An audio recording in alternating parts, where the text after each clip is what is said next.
first one is about not finding artists who necessarily may have a digital footprint. So we don't give a about the fact that you have so much fan following or you're an influencer of your 3 million followers and so and so.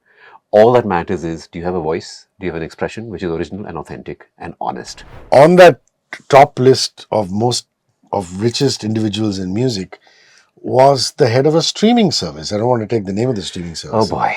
And I'm like, Yeah. what has the streaming service guy done? He's created a platform where people have released their music. Yeah. And he makes more money than Sir Paul McCartney, who has spent years dedicated to the craft, spending time in the studio, even now 70 plus gigging regularly. I mean, look at it. Every second, third, fourth song is a remix today. Where are the original ideas? They're coming from the independent artist. So the independent artist, basically, it's not a step up. It's more of a marketing platform for your song to reach bigger masses. बैठ यहाँ कुछ मत बोल तेरी चुप्पी भी है अनमोल. All right, old friend of mine, a musician, actor, producer, writer. He's back in studio for all the right reasons. Please welcome Karan Oberoi. Hi. And the reason Karan is here is because he's launched Crooner Records. And the first track on Crooner Records is sung by him. It's called Chuppi, which is really a return to melody, poetry, and soul. Karan, wonderful to see you, brother. How are you? Oh, good, yeah. Rock and roll always, yeah.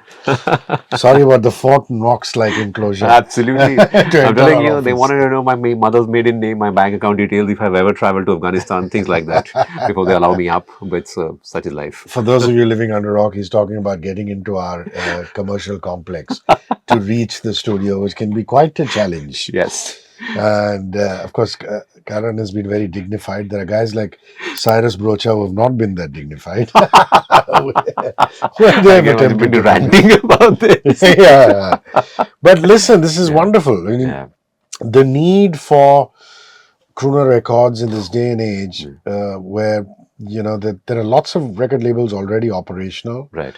Bollywood, non-Bollywood, independent music. Yeah. Why Crooner Records is my question to you. So there are two parts to that answer. The first one is about not finding artists who necessarily may have a digital footprint. So we don't give a about the fact that you have so much fan following or you're an influencer of your 3 million followers and so and so. All that matters is, do you have a voice? Do you have an expression which is original and authentic and honest? So it doesn't matter if you're in Bombay or you could be in Guwahati or you could be in Manipur. Idea is to identify talent at grassroots level. Then maybe if they need any kind of honing, any kind of hand-holding, we do that and amplify them and market them and then sort of make sure that they become stars.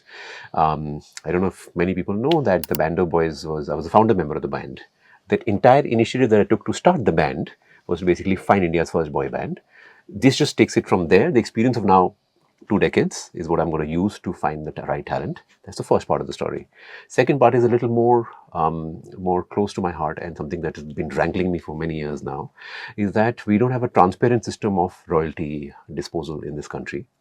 Most people are robbed of their royalty because you want to build your castles and make money and then fly to Bahamas, while the person who's actually owed that money is never given that. So Crooner Records, the tagline is tuned to integrity. The idea is that not a single penny of yours which belongs to you would be taken by the label. It will be all given to you with absolute transparency. And so you make the money and we get a part of it, which is the effort that we put to find you, and that's a very small percentage. So these are the two things which make Crooner Records different, and we want to make life easy for the stars. They should focus on songwriting, not marketing themselves.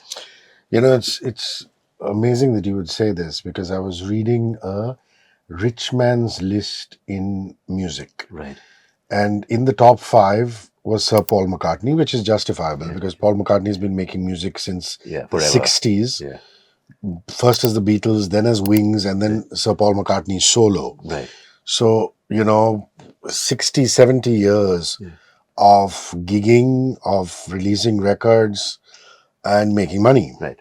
On that top list of richest individuals in music was the head of a streaming service. I don't want to take the name of the streaming service. Oh boy. And I'm like, what has the streaming service guy done? He's created a platform where Yeah. people have released their music. Yeah. And he makes more money than Sir Paul McCartney, who has spent Years dedicated to his years craft. to the craft, Yeah. spending time in the studio, Yeah. even now, Yeah. 70 plus, gigging regularly.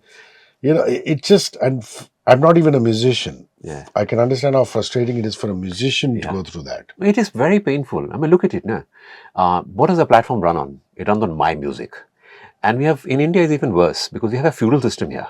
It says my bab. The minute I'm a platform, you're a nobody, despite the fact that my catalog runs your business. So I remember having this conversation with a producer friend of mine. I was producing this show, web series, and he's told me, these three people need to be aligned because their kitchens run because of me. And I said, hold on, I think it's the other way around. Your kitchen runs because of them. It's the same analogy here. The platforms are those platforms because of the music that we provide to them. So I think there's a certain equanimity which is required now, and somebody needs to take an initiative, person with some sort of an integrity. I welcome more of the other players to come in and say, look, let's not do this. Let's not be exploitative. Music doesn't need to be that.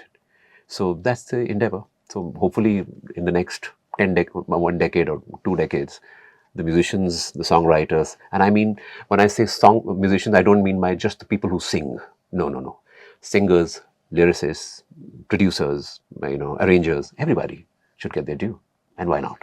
Another thing I've noticed about the whole reality singing show ecosystem is often you remember an Abhijit Sawant, you remember Rahul Vaidya, a few of the other winners, Yeah. but most of them just get lost in oblivion. There's a reason for that. Tell me the reason for that. So the narrative on television is not about the talent, it's more about the story. Because finding a talent is not necessarily the eureka moment. Finding the talent and then amplifying them, honing them, tell them to find the original voice, to find their original ethos, is where the magic is. Arijit came fourth in Fame Gurukul, and he's one of the biggest stars globally today because his journey didn't end or start with the reality show. It gave him the eyeballs, ear shots, whatever, but it's not a name on the lips. He honed his skill for the next 10 years or 15 years, did his classical training, became the force to reckon with that he is today, because of which he became the man that he is. Now imagine if a reality show was more skewed towards, look, let's nurture talent. Nurture is the right word. Then you would have had many stars. But the problem is, in the TRP game, it doesn't matter if you're a great artist with original ethos. What matters is, do you have a story? Is your family poor? Have you had your struggles? So it's more pandering to that narrative. So there, the original talent will get lost. And some of them are bona fide good stars, like Sunidhi is a reality TV star, as in she was a product of that. So is Shreya. But those were days when talent took precedence over stories. Today, everything is about TRPs and stories. So the medium has been puerile. You can never find talent like that. No chance. Interesting. Also, the non-Bollywood ecosystem, Karan, has grown, but I don't think it's grown to its full potential. Not yet. It's not even 5%. Yeah, because ultimately what all these independent artists are also doing is eventually they look for playback work. Yeah. And they end up doing playback singing. Yeah. A few of them, like Pratik Kuhad and Anuj Jain, have stood the test of time. Yeah. And they're saying, no, this is our music and this is what we'll do. Yeah. But again, they're not averse to having their songs taken and put on movie soundtracks, which I think is okay. Which is totally fine. Look at it. As an independent artist, how much money would you spend and how much money would you have to, after creating the song, writing the song, producing the video, producing the audio, sharing it on social media, spending some money to amplify that? How much money would you have? Whereas a film would have a marketing budget of crores. So they'll, even if it's a song, you're going to hear it out of, until you go absolutely deaf hearing the same song. Or it's a remix. I mean, look at it. Every second, third, fourth song is a remix today. Wait, where are the original ideas? They're coming from the independent artist. So the independent artist, basically, it's not a step up. It's more of a marketing platform for your song to reach bigger masses because of the marketing spends that they have, not necessarily the film. But if I have a budget of, say, 1 lakh or 2 lakh rupees to market my song, they'll have a budget of 2 crores. So my song will reach out to bigger people, as in a mass or a bigger audience. That's the only reason. Otherwise, there's no fixation in Bollywood for an independent artist. I write the songs that work for me. Chuppi is an expression of me as an artist, the sole artist. Whether it fits into the scheme of films is not my business. That's their business. Well said. Okay, now let's come to Chuppi. It's a beautiful ballad. You guys should go check it out. Get onto YouTube and search for Crooner Records. there's a YouTube channel which will pop up, and on the Crooner Records timeline is Chuppi. It's basically a beautiful video which Karan has done on a beautiful song. The song has a lot of silences in it. Yeah. Also, it's got a beautiful canine creature, a dog. Yeah. And I believe the song is dedicated to my pet. To your pet. Yes, Mojo. Talk to me about that. So I had a pet for 15 years, Mojo Oberoi. So he passed away a few months back. And the pain of losing a pet is something that most people who've had pets would understand. It was very painful. And so the memories stay with you for a lifelong because they're such wonderful creatures that they give you memories for 15 years. And so I started to work on this because suddenly, with the pet not being there, there was also silence in the house. He was otherwise constantly be either jumping on you, coming on your bed, or waiting for you to enter the house and then filling your life with love and affection. So that absence really pained me, and the song was a genesis from that, which is why the video says, a gift from the divine, which is what Mojo was to me. So any pet parent would understand. It's like losing a pet is almost akin to losing a child. So those video is an ode to him, that's where the visual has him per se. And how long did it take you to write it, and when did you say this is now good enough to take to the studio? So I usually don't take time to write what I feel. So if so here's a fun fact: I write about everything under the sun. So I write a song about the rat race. I write a song about us overexposure on Instagram. So it's very instinctive. I have to feel something. I could maybe go back home and write a song about my interaction with you. The idea is there are a couple of things that are important to me is, am I writing because I want to be rich and famous, or am I writing because I feel that this is my purest, most basal instinct or an expression that needs to be put into music. So that is the only criteria that I follow. So this song didn't take me more than maybe a couple of hours to pen down and then compose around it. So it wasn't that. That is not a problem. It's actually a very bare track. Yeah. In terms of the fact that you could have the option, like most music producers and programmers, to fill it all up with arrangements and instruments and music. And you've chosen not to do that. You've chosen to keep it very stripped down and bare. Talk to me about that. So there are two things that I do. As a live artist, I'm more of a live artist. When I go to the studio, I insist that the engineer does not let me sing the song in parts. I can't do that. He has to roll with the song from the track from the start to finish. So he gets my most original, authentic expression on record. One is that. Second, there is another layer to this song. Chuppi is also about the kind of nonsense. There's a lot of noise around, Hrishi. There's because everybody has an opinion, has a prejudice. So that noisy scenario in which we exist, there's pollution, there's population, that noise apart. Even in the social media realm, there is trolling, there's opinions, there are opinions on opinions. So everyone's kind of trying to shout themselves down to, they're shouting each other down or saying things, too much noise. So the idea was, how do I take it back to the quiet senses, something that doesn't hit your senses, that you listen to and you feel. One is that. Secondly, it's also symbolic of a person being a home. So the home is not defined by the four walls.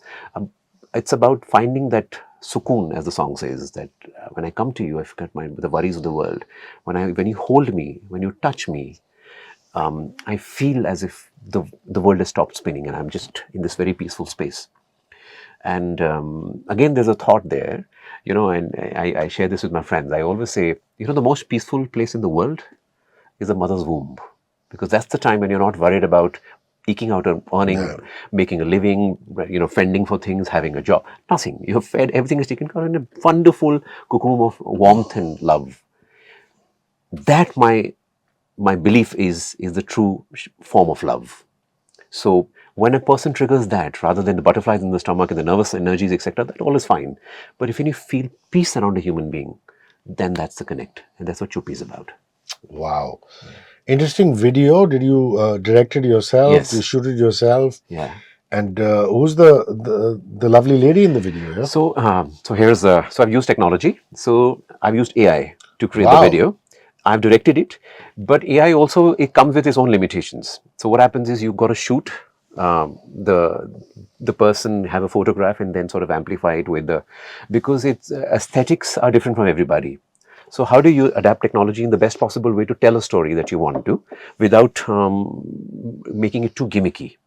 So that's how the videos happen. So that you take a picture, you have a certain frame in mind, and then you create the right prompts, and then you give it that feeling. So yes, technology is something that I'm going to be using quite a bit going forward. Again, there are two reasons for it. One is technology makes life cheaper for an independent artist. Because if I was to actually shoot the entire video the way it is been imagined, it would have cost me an arm and a leg. So Wow. yeah. So And you're saying that you lady that you actually see is a have. beautiful, real lady. That's just been that's been put in that video. Yeah. So you just had a static, her picture. That's it. Yeah. I took her permission, Wow, and then I man. used it to amplify it, give it motion. And is it just you, or are there portions of somebody else also No, you that's it. used? Just the two of us. Just the two of us. Yeah. Wow. And have you actually acted in those scenes, or have you So also there's a done? parts of me that's acted in it, like pictures, and then I've gone and put digitally altered this world that I wanted it to exist in. So it's a perfect marriage of a human being interacting with a AI. It's like that, without losing the soul. I couldn't imagine. I couldn't imagine. I just thought it was absolutely real, which is so wonderful. Yeah. And how did you cast for the dog in that one? So there are two species of dogs that I've absolutely adored all my life. So either I've had a cocker spaniel or I've had a lab. So it was it's a no-brainer. So it had to be either of the two. So it's a lab. So As in, was it a friend's lab, or yeah. did somebody get it for you? Because that fellow looks pretty friendly also. Yeah. It's a friend's. He's a musician friend of mine whose dog it is, and he's the most adorable doggy in the world. So in fact, every time I feel a little, the absence of mojo, I go to him when we are producing, and he's there, and he's just so adorable. So That's lovely. Talk to me about the music of it and the production of it. I mean, did anybody help you in that department? Yeah. Any shout outs that you want to give? Yes, I want to give it to Agni Rohela, who's my constant producer. I mean, he's the one who produces just about every track of mine, and he gets me because he knows the kind of music I represent and the fact that I don't want it to be touched up. I don't like auto tune. I don't like any kind of fingering on that space. I want to keep it as raw, as visceral as possible. He gets that, so he's able to produce around my voice, which is wonderful. He gets the kind of music I want to make. So he's a great friend. And there's another guy, Abhijit Bhalirao, who helped me put that AI thing together, because I am more of a real world guy, and he's a guy who understands technology. So it is a But you know something, in an age where everybody wants sing-along choruses, large screaming, choruses, antaras, mukharas, saying, "Oh my God, where this has to reach its crescendo or its chorus in 4 seconds." Yeah. There is no build-up these days in songs, man. It just go boom. Yeah. You've made a slow burn kind of song. Yes. In fact, my entire album called Sparsh, 5 songs. One is just dropped. The single is dropped with Chuppi. The 4 other songs, they're all like that. They all belong to the same family. But here's the fun fact. So everybody says that's not the formula, and we have too many afflictions, dogmas about how the music ought to be. He's hit 6.3 million, and I don't have that many followers to commensurate with the numbers we've got. And the number of shares, the number of comments, the kind of affection one has got is a testimony to the fact that in a country of 1.5 billion people, you'll find your tribe. Don't aim for to please all. No, you can't. You can never do that. True. Yeah. So it's much rather you being authentic. Yeah, and real. And you will find people who will dig into that. Yeah. So, and which is why all the two outlier artists that you spoke about, imagine their songs would not fit into the scheme of things when they were making that music, because you had the rap artists who were really hitting it out of the park. That's the time these two artists have come in and said, this is who we are. And they found acceptance. Idea is to be two things. One is to be real authentic. The other is to be consistent. Suddenly, if Chuppi had not worked, or had Chuppi had not done the numbers, I should not go back and say, I need to reinvent the wheel because I need to be famous, or I need to just get the numbers. No. It's a slow burn, fast burn, doesn't matter. People will find you if they like what you do. Nice. And you're not worried about YouTube algorithms. No, I'm not worried about any algorithm. In fact, I keep getting my team members keep giving me the MIS and this one. So I'm going to give you a little my take on data and how you read data in this country.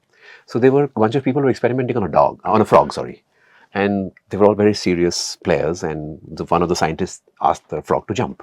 it jumped about 15 feet. So one of the kids there wrote in the data analysis saying, when you ask it to jump, it jumps 15 feet. Then one enthusiastic little Charlie cut off one of the legs of the frog and asked it to jump, and jumped 12 feet. They cut off the second leg, it jumped 10 feet. Then they cut off the fourth leg, and then asked it to jump, and it couldn't. And they kept saying jump, jump, and it couldn't jump. And then they came to this great inference, which was to say, if you cut off the legs of a frog, it can't hear anymore. That's data analysis in our country. Oh, jeez. Yeah, I mean, but everybody's living through it. Everybody wants KPIs. So here's and things another like that, yeah. one fact. So I don't know if you know this, but I'm an author, a published author, and I've had 4 bestsellers. One of the books is adapted for a movie, and 2 others are optioned for movies. So one of the publishing houses asked me, and I have another one coming up next month, saying, why authoring? I mean, you're from the world of Hindi cinema. There's enough and more opportunities to write there. I said, no. When I write there, I get this frog-like data that's sent to me about what works. And there is a core committee of 11 people telling you what works. And if it fails, it's your responsibility. If it works, it's all those 11 people that guided you to write the way you. So authoring is a practice in isolation. I write what I want to write, when I want to write, how I want to write. So it's very liberating that way. And I want to follow the same principle when it comes to making music. Don't sit on my head and tell me what's working. I'm going to write what works for me. I said this in my past also. I've always said a canary doesn't sing because it wants to be heard. It sings because it has a song in its heart. Wow. Yeah. That's lovely. So any other artists you've identified to be part of Crooner Records? Somebody we should know about? Not. We are in the prep mode right now. In the next 1 year or so, you'll hear them. But like I said, one of the things that you're doing is there are no standard templates of any artist. So you sing what you sing. So you've identified some, and there's of course another very big exciting news that's going to come very soon. But I'm going to come back to you, and you can ask me then. Please it do. is very. You're wearing a T-shirt which sort of symbolizes my journey there. But, I hope it has something to do with the band of boys. Yes, something on those quite lines. Lovely, wonderful. Karan, it's been an extensive career for you as a writer, producer, maker, singer-songwriter. Yeah. Which is the avatar you like most? Singer-songwriter. Live shows. I love being in front of an audience where I sing, and it's what gets me going every time. Second comes is the authoring space, which I've really clearly started to enjoy, expressing what I have. In fact, another thing. So there's a book called Tales of the Monsoon, which is a story of a couple and a dog. So again, Moses inspired that book. It's a novella. It's going to be out maybe next month or next year sometime. Interesting. Yeah. And what genres have all these novellas been? Have you stuck to one genre? No. My first big book was Battlefield Brothers, which was bestseller for Home International.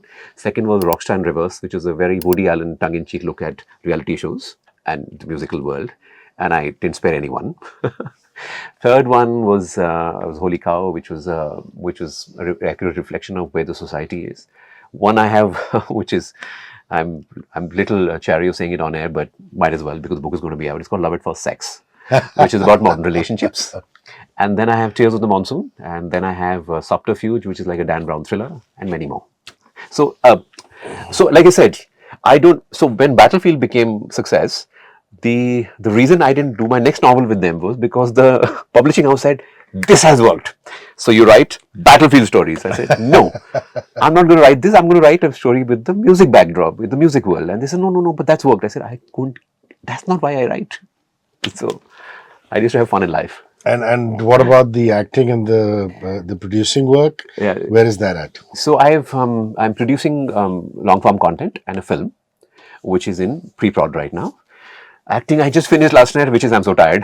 I was shooting for a web series as a leading man, but I died because it was very tiring, and I was doing it after a very long time. So, but yeah. You look like you need a holiday. When was the last time you did take a holiday? Did you take a holiday recently? I think holiday is going to be the band's tour, which is coming in the next week onwards. We are touring, so that should be the big holiday that I so need it. Is there enough turnaround between shows? Because sometimes you guys do back-to-back shows in different cities. Yeah, we have to. But it's a bunch of 5 guys who've seen each other through their early 20s, early 90s, the teenager, late teens and early 20s. There's way too much fun. it's a riot. So for me that's a holiday, because the fun starts from the time we get to the airport, we get on the aircraft, we get off the aircraft. That little thing that we do on the stage for 2 hours again is a party. I'm saying we are having fun. If you guys want to join in, good. Otherwise, we are having a party anyway. We're having a party. That's So lovely. yeah, so I'm so looking forward to that. Yeah. As a writer, you have to spend lots of hours in solitude. You Yes. have to, in confinement, Yeah. in your room, in your study, and things like that. Enjoy that? Oh, totally, totally. Especially because if you can be alone with your thoughts and not be traumatized, that is a big one. Because I think we're all trauma bonds, and depending on the various degrees of trauma that you've been through, sometimes you don't like to be alone and you want to be around people is because you want to suppress that trauma. Yep. But I've been very blessed that way. I've had wonderful set of parents that have least amount of trauma. So when I'm alone with my thoughts, they're happy thoughts. So when I have happy thoughts, then I'm able to create happy things that I want to write or express. So I have no such issues. I can sit at home and, so in fact, when I write my novellas or novels, I usually disconnect from the world, from social media, phones, etc., and I just get into writing. That's it. That's my world. So the upcoming album is called Sparsh. Yes. When are you dropping it, and how many tracks is it likely to have?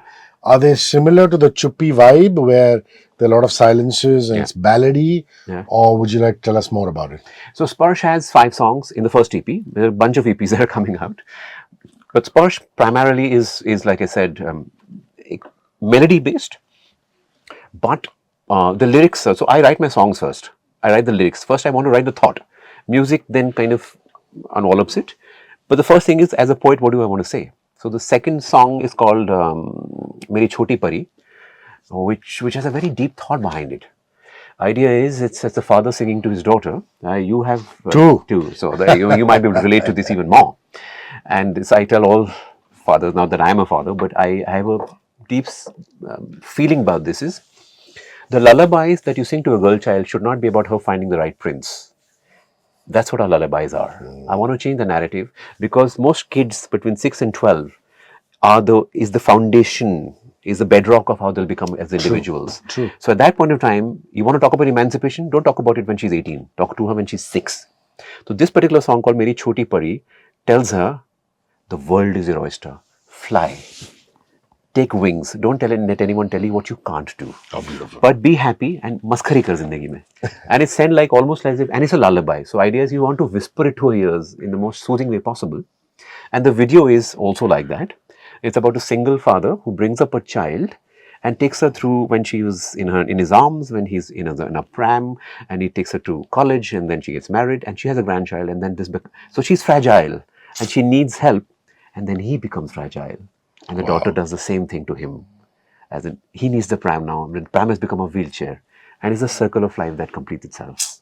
That's where the beauty of that particular... And it's going to drop in January sometimes, or whatever my team tells me here. Because they are the ones... I listen to them because they've got their handle on, when I need to bring the next song in. The circle of life and the wheel of fortune. Yeah, absolutely. So in terms of other artists... have you identified somebody who's really cool? Are you looking at regional apart from just the Hindi market? So I'm looking at 3-pronged artists. One is the artist that I want to work with, and that list is huge. The second is the artist that, like I said, original authentic voices. There's regional. There's also religious. So I have a certain angle to that religious. When I say religious, I don't mean ritualistic, but I want songs about spirituality. I want songs about whatever your personal belief is. I want songs about that. So there's regional, there's religious, there's spiritual, and there is the original artist. So it's a bouquet of, Wonderful. Yeah. In terms of producing, is there any OTT series or movie that we should know about?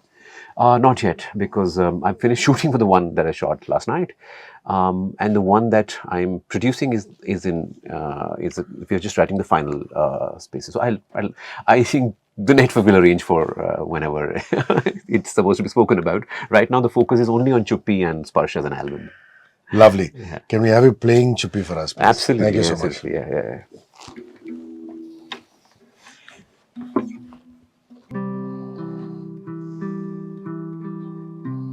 बैठ यहाँ कुछ मत बोल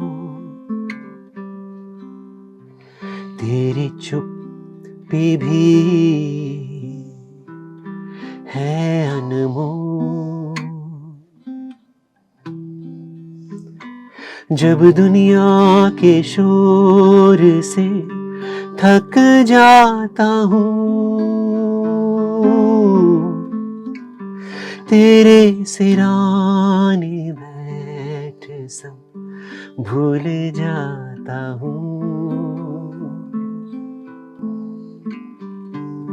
तेरा स्पर्श भुला देता है दुनिया के डर, जहाँ सिर्फ प्यार और सुकून मिले तो ऐसा है घर।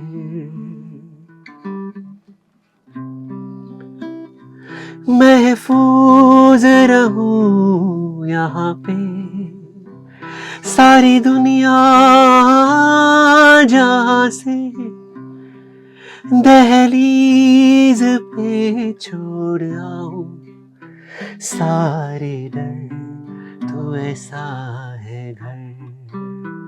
सारे डर, तो ऐसा है घर।